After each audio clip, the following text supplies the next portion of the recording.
So our next lesson that we're going to focus on is still finding surface area, but we're going to be finding it, instead of for a cube, it's for a rectangular prism.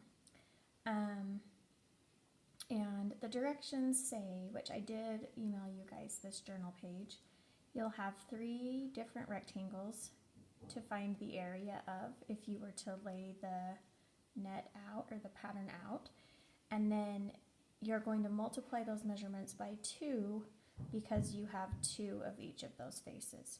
So if I'm looking at this picture, this will make the most sense, I think. So if I'm looking at this, if I folded it together, would create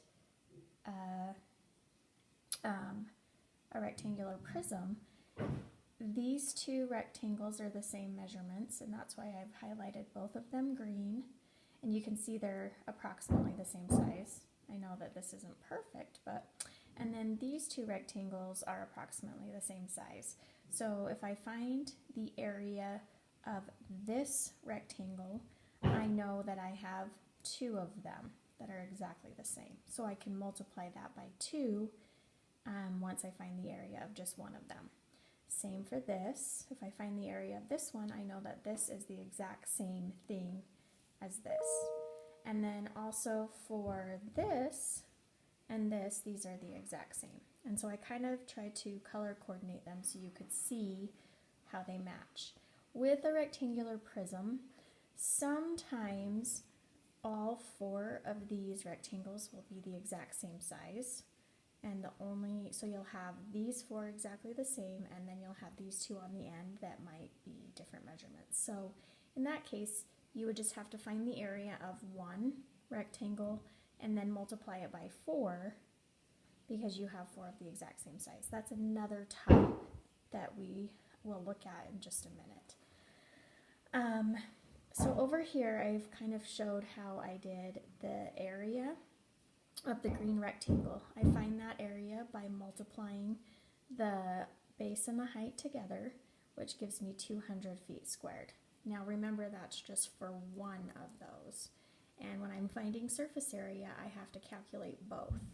Okay, if I do this orange rectangle, it is 20 because it has the same length or same base, and then the height is 5. Okay, which it tells me down here that the height is 5. So I multiply those 2 together to get 100 feet squared. Again, that's just for this one. And then I have 5 times 7 gives me 35 feet squared. So there's 2 ways you can go from here. And a lot of students will choose the shortcut way. It is the most efficient.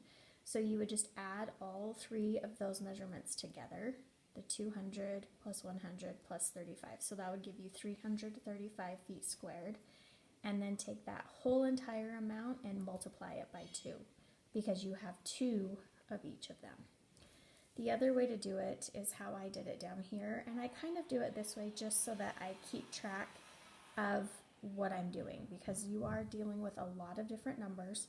So sometimes it's easier to just say, okay, this is my 400, I doubled, those are my green rectangles, this is my orange lined rectangles, and these are the 2 blue rectangles on the end. So I'm going to add them all together, and my answer is 670 feet squared.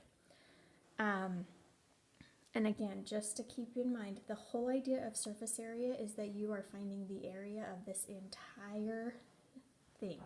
So if we were to take the net or the pattern and find the area of each piece and add it all together, that's what our surface area is.